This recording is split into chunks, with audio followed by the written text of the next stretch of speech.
आज हम बात करेंगे राजस्थान में कोटा की एक भूतिया हवेली के बारे में। यह हवेली राजा महाराजा के समय में बनाई हुई थी, लेकिन पिछले 18 सालों से इस हवेली में आज तक कोई भी रहने के लिए नहीं आया है। इच्छा होने पर भी इस हवेली में कोई भी नहीं रह पा रहा था, क्योंकि लोगों का कहना था कि इस हवेली में भूत प्रेत का साया है।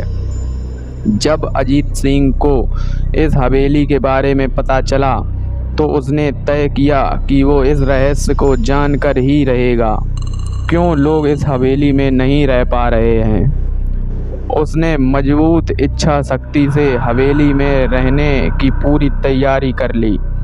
जब उसने हवेली के अंदर जाने के लिए पैर आगे बढ़ाए तो दरवाजे पे किसी अनजान व्यक्ति ने उसे रोक लिया और नज़दीक जाके बोला, कौन हो आप और किधर जा रहे हो?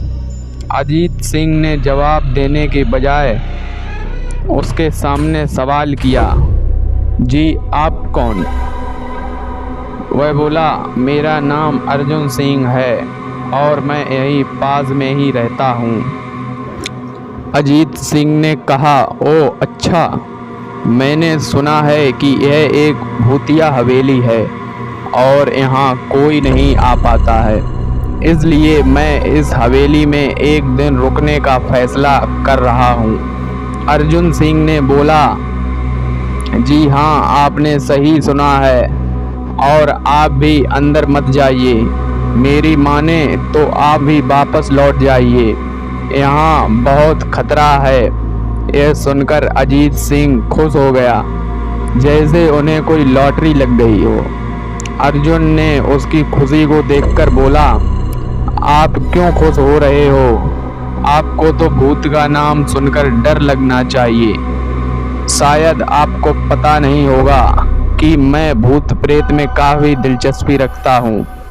अगर इस हवेली में भूत है तो मैं अंदर ज़रूर जाऊंगा और सारी सच्चाई का पता लगाऊंगा। इतना कहकर अजीत सिंह उस हवेली में चले गए। अंदर जाके अजीत ने अपनी बैग को साइड में रखा और हवेली के चारों ओर देखने लगा। सारे रूम भी चेक कर लिए। बाद में ड्राइंग रूम में आके सोफे पर बैठ गया। उसने वहां बैठकर दारू के 2-4 पैक भी पिए। वहीं अचानक उस रूम में लाइट का एक बल्ब चालू और बंद होने लगा, लेकिन अजीत ने उस पर ध्यान नहीं दिया। थोड़ी देर बाद दूसरा बल्ब चालू बंद होने लगा।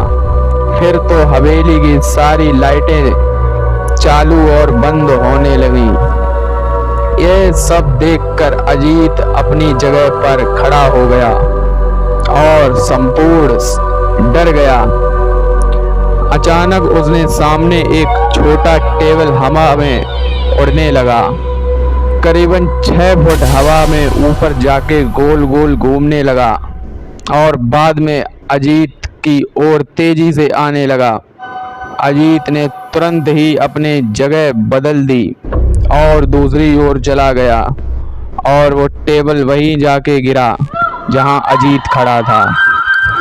अजीत कुछ समझ पाता उतने में सोफे की सीट उसकी ओर आने लगी। वो जल्द खड़ा हो गया और छलांग लगा के दूसरी ओर कूद गया, जिसके कारण सोफा दीवार को टकराया और अजीत बच गया। अचानक सब कुछ शांत हो गया।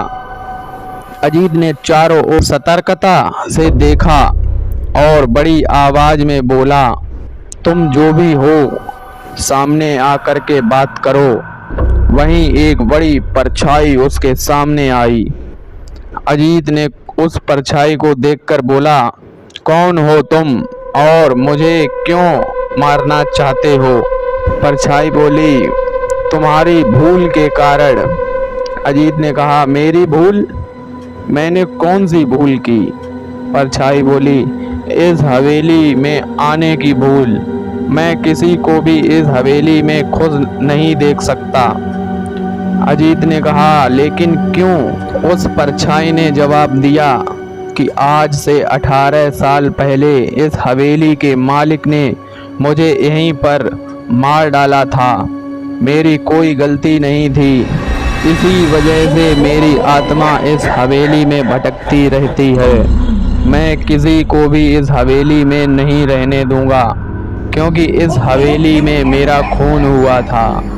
इस हवेली में जो भी रहने के लिए आएगा उसकी मौत होगी। अजीत ने कहा, मैं तुम्हें अपने असली रूप में देखना चाहता हूँ। तुम्हें मारने से पहले मैं तेरी ये इच्छा अवश्य पूरी करूँगा। और उस परछाई ने एक भयानक डरावना रूप ले लिया।